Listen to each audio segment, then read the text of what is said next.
Welcome back to Omnifactory. Today, I've already finished our farm out here.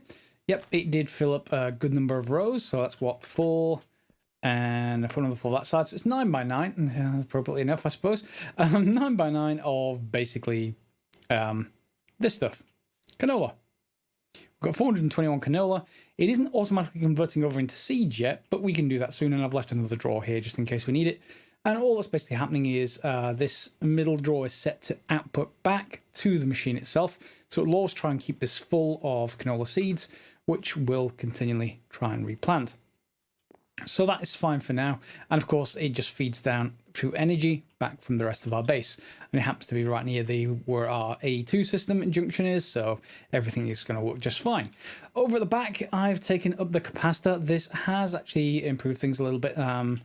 Over here we have got this thing basically, yeah, you can see this is a lot less well, a lot less populated with ores since last episode, and that's because it was just digging away. This thing is still mining. We can see it's using up the energy, and we need to just solve that. So what I'm going to do to solve it is just craft one of those higher tiers, and I've gone through and crafted all the lower stuff in the system, so you don't need to see too much of that.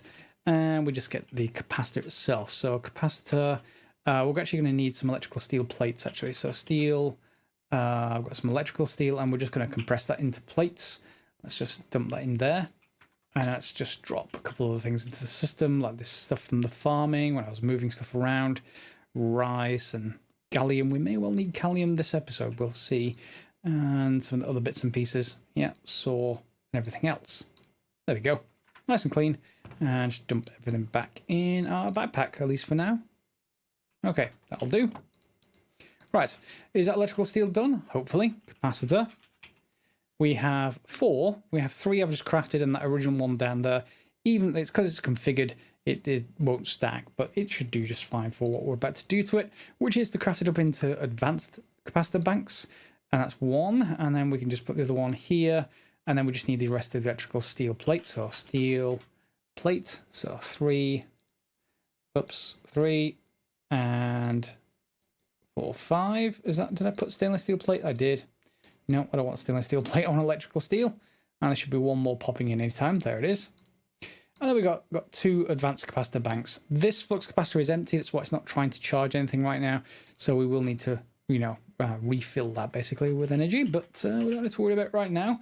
Right now we can go straight into vibrant, and vibrant just needs some vibrant alloy plate, so I need to craft that, but I think I've got enough vibrant alloy. Well, I'll have to check in a second. And a vibrant crystal, which I've done before. That's an emerald and some vibrant alloy. So again, it's all vibrant stuff, so let's just get vibrant alloy. You can see I've got quite a bit of it, so let's just get 6 plates. So I'm going to need 1 of these, so that's 6. And then we're just going to need the autoclave for a second. So I'm going to need to just reconfigure this. Take you off insert. And where's my fluid? Fluid? No, I don't have any fluid conduits. No fluid conduits. I'm sure I had these. Maybe I put them in. Ah, there they are. They're in the system. Okay. And let's just put that back. So we're going to connect you back up. Is there already fluid in this? Is that why? Let's just take a look in there. No, that should be fine. Let's just get rid of it entirely then. And we will, oh, it's nice to be able to jump this high. Just connect it all up, disable you, and there we go. And we'll just insert on this side and extract on this side, always active. And then we just need 1 vibrant. I assume it's going to be 1 vibrant. Let's see if that actually is the case. And we just need an emerald from our system. So emerald, we're going to get 5 of them. Again, just find them rarely around the system. Oh, this has got water in it already. Need to get rid of the water. Someone did say, by the way, using this drill on GregTech machines was really slow, and I've not noticed that. So if you're still having that issue, I'm not quite sure what your issue is, but it's definitely not a problem for me. Regardless, that should be fine now. So we can set this back to insert, and this can go away. There we go. And that can go back to its usual tin extraction, which is what's being used in there. I was using soldering alloy, but because we're just generating tin and it's just magically appearing, basically, I don't see any need to actually just go up to soldering alloy, to be honest, because the antimony is a longer process. So we may as well save some effort while we can. I'm sure people will probably condemn me for that in the comments. It turns out you're wasting resources. Well, it's infinite resources, so it's not really wasting, is it? Sorry.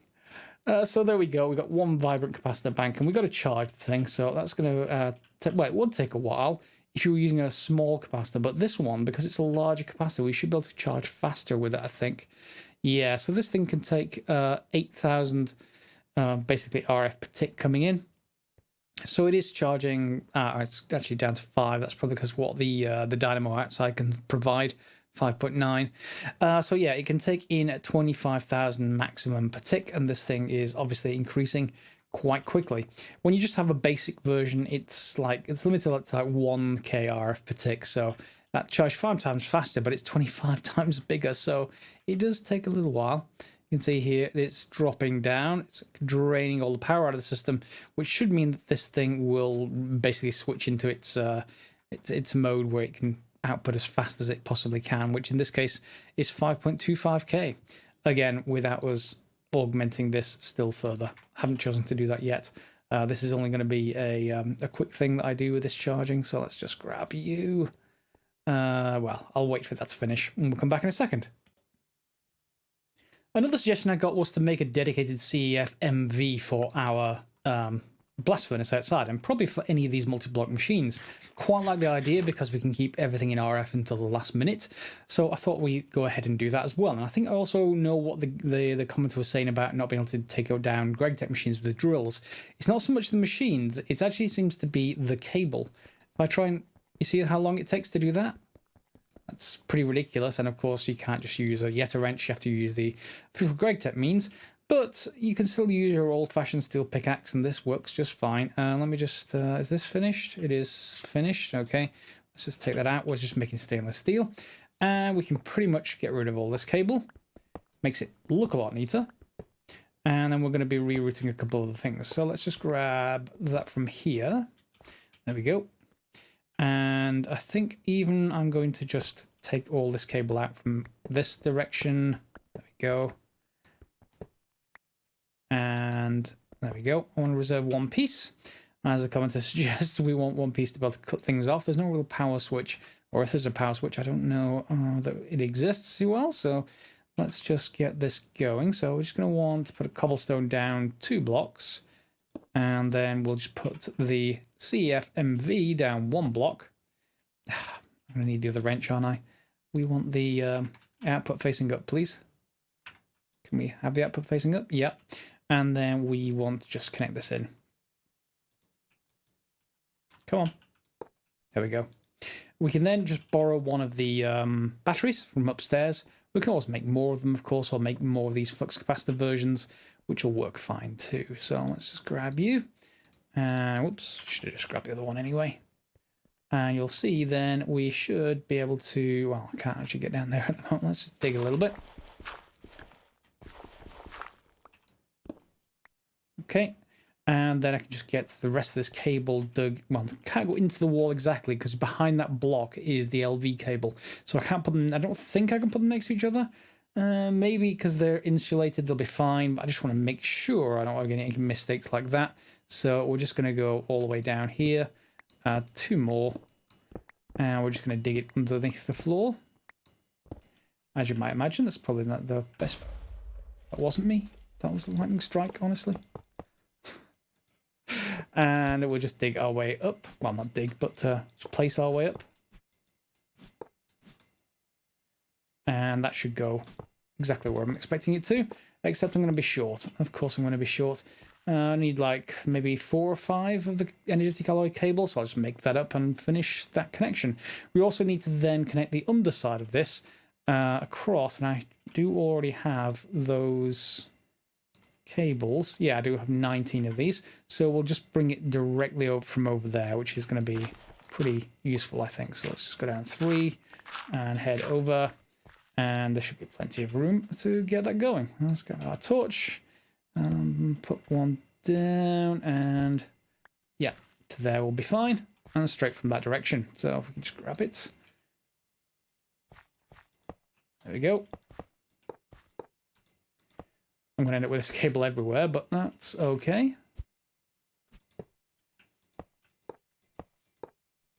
There we go. Okay, that's all sorted. And then we just need to put in the battery and we should be ready to go. I love the sender hook.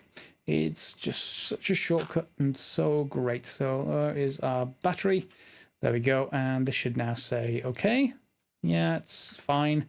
So that is its own dedicated power connection. I do like that idea. Thanks very much to the commenter. And I'll just go and make that rest of that cable up and reconnect everything downstairs. Because downstairs we're going to need next, because we're going to need to, well, use more sulphuric acid. We get it's vibrant, so we can put it down there and it will basically supply this at whatever rate this thing can consume it at, which is perfectly fine. It's still mining, so that's good. We should be able to have quite a lot of ores into our system by the time it's finished. So yeah, it has 3 upgrades. I think each one is an extra 2, and it's 2 by default. So that would be what, 8 radius. So, you know, it will come out all the way to what, 1, 2, 3, 4, 5, 6, 7, 8, out to here. That's not bad. If it extends in all directions, we can just keep moving it by, you know, 16 blocks in any direction. And, or, well, assuming there's ore underneath it. If there's no ore underneath it, that's going to be a bit wasted. But that will do for me. Anyway, moving on.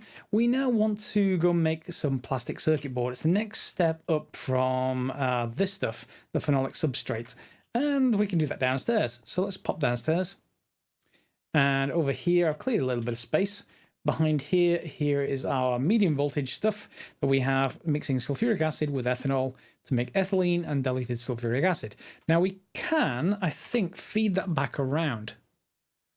Yeah, we can exchange three buckets of it for 2 buckets of sulfuric acid in a distillery with a programmed circuit. And that is still low voltage stuff, so we can get away with that. That's something I want to do. Do I have enough to make a distillery? Because I would rather not have to, you know, use up huge amounts of resources generating sulfur dust if I can just get away with reprocessing it a little bit. And we'll see how we go from there. You'll see also in my inventory I've got a chemical reactor. I've just made that. We'll come back to that in a second. That's just what we're going to... Oh, in fact, I've got a spare distillery. Oh, look at that. It's amazing. I like it. Like it a lot. And we have the spare... I'm going to need another piece of cable. Yeah, that'll do. Mustn't mix this with the medium voltage stuff, otherwise the machine will disappear. As I found when, in fact, it didn't explode. That's good. It didn't kill me. But I found out when I accidentally put one of these machines upstairs. I had a few machines in my inventory and I picked the wrong one and, of course, put it down on top of a medium voltage cable and poof, in a spark, it was just gone. So, yeah, I guess you can do that if you want to.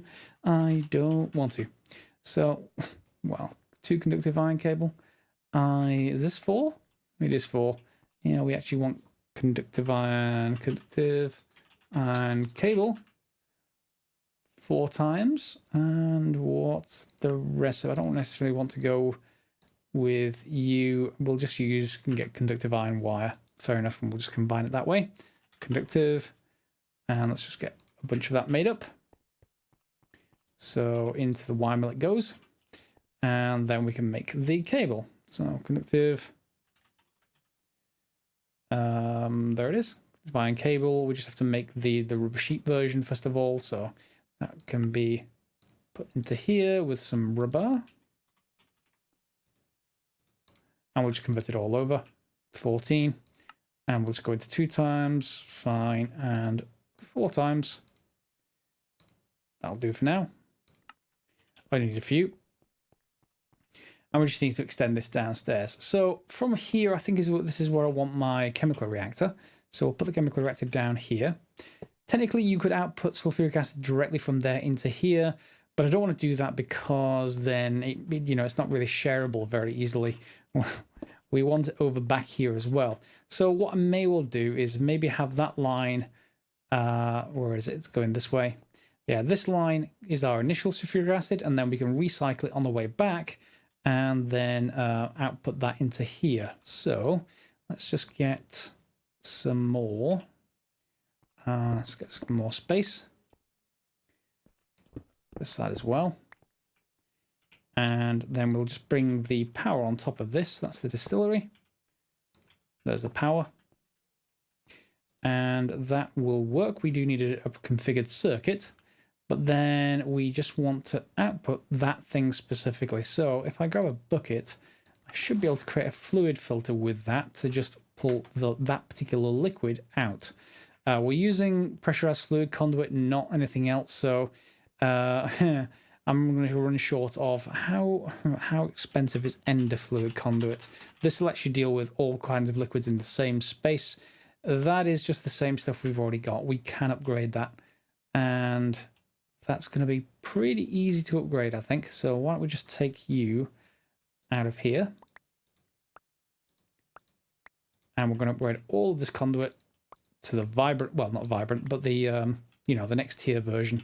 I need to put that into our machine upstairs with some of the vibrant wire. Assuming I've got some already. Have I? Yeah, I've got some already. So if we just move that out of the way, put this here, it should make up once we have enough conduit binder, which, did I not make any binder? Oh, I've got 48. That might be enough to get a few batches. You always get quite a lot of this when you're making it, so that's fine. 32 ender fluid conduit was more than enough. Now we're also going to need a fluid filter, and probably a few for this. So fluid filter, just to make sure this is dealt with. Basic fluid filter is, wow, it's going to be cheap. Okay, fluid filter. I've already got a few buckets, so that's not going to be too expensive. So 1, 2, 3, 4, let's say just 5, and we should be able to get going. So then we can configure, hopefully, everything around here. Let's put this back for a second. So we just want this back exactly where it was. For now, at least. Come this way. And then we want both of these. And we also want coming from here. Yeah, and that's configured for everything. Will this let me up onto a channel color? It will. So if brown is going to be our recycle stuff, that's going to be the input, brown. We're going to input onto blue here. Sorry, we're going to extract from blue here, always active. And we're going to insert blue here. So this is always going to be the recycle stuff. Makes sense? Does to me. Not whether or not to you or not, I don't know. And then here we've got green. We may not even need the fluid filters. We'll see. I think we may need it over here. But that's fine because it's going to need to extract from two different sides, I want to say. Yeah, so maybe we... yeah, we can either extract from two different sides or we can just go with filters. Undecided. Let's go two different sides for now. I can just save the filters for something else. Output is to the back, so that is good to know. Let's just grab the ender fluid conduit. There we go. So this side is going to need to be input, and that is brown. So I am going to need a filter, at least one. This is going to extract brown, but it's only going to extract one particular thing. So let's just grab the filter upgrade. And this is also going to only extract... Yeah, we will need filters. This is going to insert only. This is going to extract only. So hang on. We can just get away with one, can't we? Yep. Yep, we can get away with one. I'm being silly. So brown, extract, but this is specific to the filter. There we go. And the filter is going to be configured. And there we are. So we're going to extract the diluted sulphuric acid on brown, always active. And that should start pulling that out. Once we switch the output to this side, it may well be still configured to the back. That's doable in a second. The insert will go into here, which will accept. And that's gonna, well, it's gonna actually dump stuff when I press this auto eject button, I imagine. But yeah, let's just try it and configure the output. Where's my wrench? There's my wrench. So the output to that side. There it goes. Dilute sulphuric acid, which is arriving here. Then we want a circuit. I really want a remote crafting interface for A2. I'm going to have to craft one at some point, but I think we needed a lot more stuff. I did look it up, and I remember it being a bit of an awkward craft. Yeah, circuit. Configured circuit, that will do. So diluted sulphuric And we want configuration 0. That's handy. This is 24. Nowhere near 0. Okay, there we go. Configured 0. And we can pop that in place down here. And there it goes. So it should start processing this. And it is into sulphuric acid. That isn't going anywhere right now. It's going out on blue, but we haven't got that active. And blue is going into here. And then this is going to be our sort of crafting for our plastic circuit board. Now for the plastic circuit board, you're going to need some copper foil. And I already put some in the cluster mill. So it's just like the silver stuff and previously stuff that we've made. So cluster mill, there it is. Got 16 of the stuff. And if you have a look at recipes for this, and it's in the chemical reactor, you need polyethylene and sulfuric acid. So we get some polyethylene. Got 76 of this. And that's enough of an ingredient to get us started. In fact, we don't even need to wait for that reprocessing to happen. We can just input stuff here. So 16, we want polyethylene right there. And then we can dump this sulfuric acid bucket that I got last episode. I couldn't get rid of it. And that will start making up plastic circuit board. And at the same time, I think the reprocessing... Oh, is that even more sulfuric acid? Oh, that's ethanol. Never mind. That's going to be fine.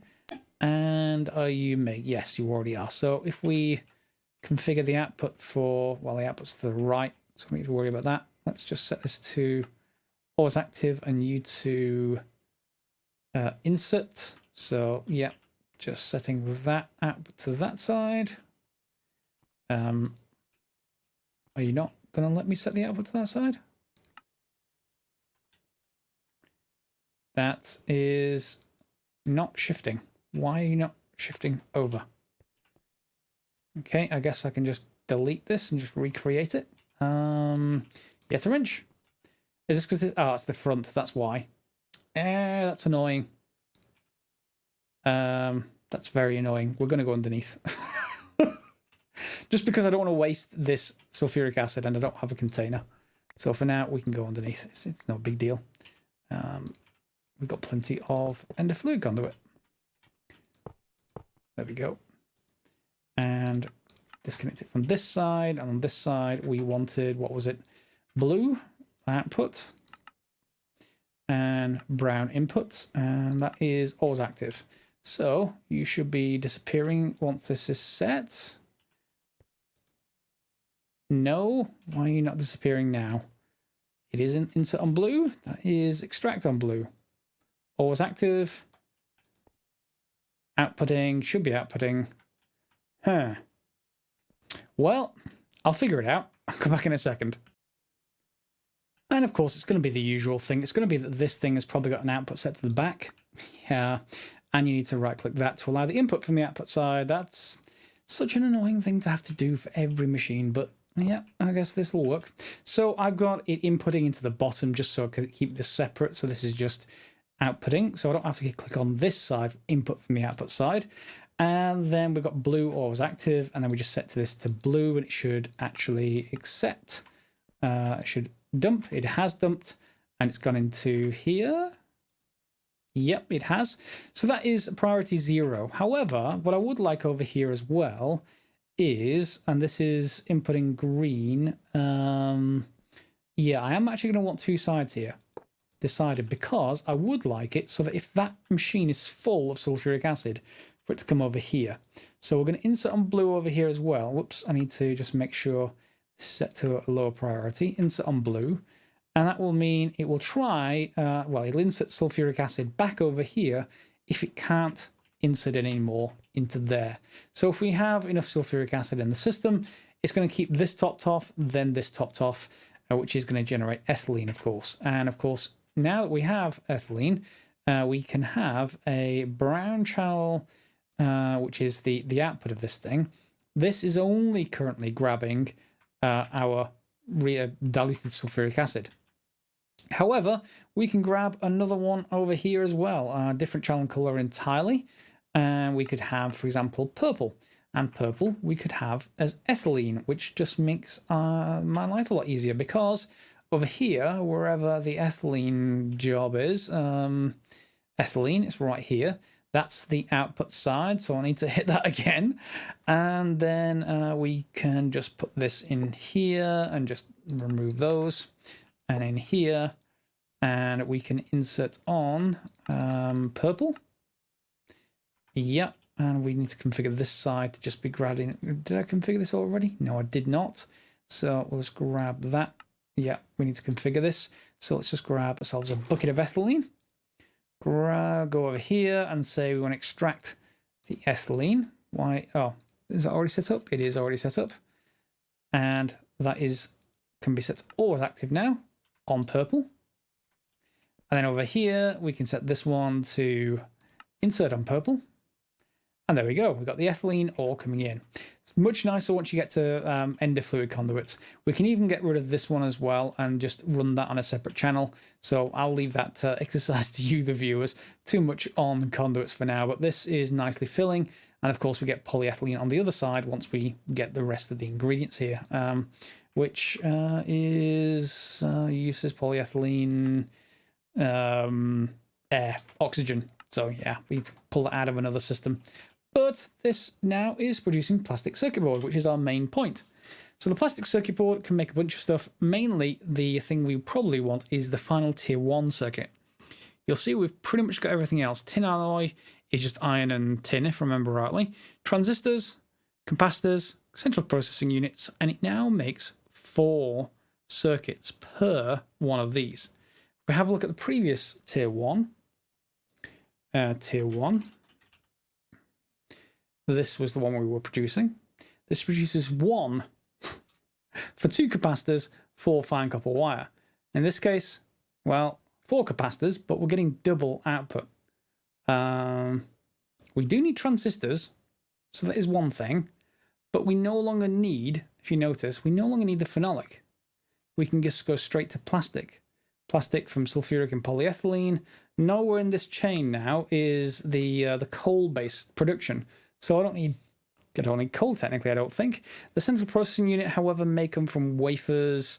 That comes from monocrystalline stuff. So that's silicon dust and gallium. And that's where I remember earlier when I said we need gallium. Well, we may as well make a few of those up and get them sliced up into wafers. But things have just basically doubled as far as the output of some of our other ingredients. So we can do that just fine. We do still need copper. So I'll need to just go and get some more copper foil sorted, but that will be quite a simple proposition. Copper, and we'll just get copper foil produced. Just dump it in our cluster mill, and away that'll go. So very happy. We got to pretty much the third tier circuit, third tier 1 circuit. Now there are alternate recipes for this third tier 1 circuit. If we don't want to go with those primitive resistors and capacitors, we can make the SMD variants. So if you're not familiar with SMD, that's surface mount device. Basically, pick and place machines, large robots can put parts of circuits onto the top of a circuit board, and then you can just solder things down by having the sort of fluid solder paste which gets heated up in an oven, and it's basically how all your iPhones and how all the other modern devices are made. This kind of stuff, by comparison, tier 1, let's go by that again. The previous tier, this kind of stuff is sort of an analog of through-hole stuff, so earlier in the process as far as that's concerned. All right, so if we can make those with other resistors and capacitors and transistors, how do we make them? First of all, it still needs a tin alloy wire, so we can't get rid of that, and the central processing unit, so we can't get rid of that either. Interestingly enough, it's just a tin and alloy. And, ooh, hang on. There's an even further recipe to make a system on a chip with tin alloy and plastic circuit board and nothing else. What does the system on a chip take? System on a chip wafer. Okay, I will allow that. Yeah, Naquadah doped wafer. I don't think we're going to be able to do that yet. Naquadah, swear that's just Stargate. Don't think that really exists, but maybe it does. Maybe yeah. Maybe it does. Ugh. Anyway, where was I? So yeah, I don't think we're going to have that yet. So let's just disregard that recipe entirely and go back one. Yeah, so this one, we need SMD resistors, and this can all be made in assemblers. So carbon dust, Can we make that from coal still? It can come from rubber wood, so we can make a tree farm to get carbon dust out, and plant balls, which we can process into biomass and ethanol and everything else. So that should do the job. Or we can probably just convert charcoal directly over in a centrifuge. So that does the job. So basically gold, silver, and carbon makes us 24 SMD resistors. I like that idea a lot, and it just needs polyethylene to wrap them basically.